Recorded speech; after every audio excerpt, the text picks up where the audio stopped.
নমস্কার বন্ধুরা, আজ আমি করে নিলাম নিরামিষ আলু ফুলকপি পনিরের তরকারি। চলো দেখে নিই। রান্নাটা আমি আগেই করেছি, আজকে আমি দেখাচ্ছি।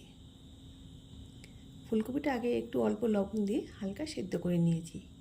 এবার তেলটা আমার গরম হয়ে গেছে, দিয়ে দিলাম জিরে, শুকনো লঙ্কা আর তেজপাতা। একটু ভেজেই দিয়ে দেবো সিদ্ধ করে রাখা ফুলকপি।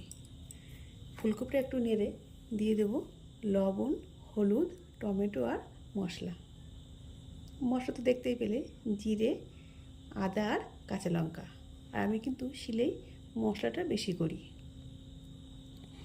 সব কিছু এবার একসাথে কষিয়ে নেব। দিয়ে দেবো অল্প চিনি, দিয়ে আবারও ভালোভাবে নেড়ে চেড়ে দিয়ে দেবো গরম জল, দিয়ে ঢাকা দিয়ে দেবো। ঢাকনা তোলার পরে দেখো পনির দিয়ে দিলাম। পনিরের তরকারিটা ফুটে আমার হয়েই এসেছে। আর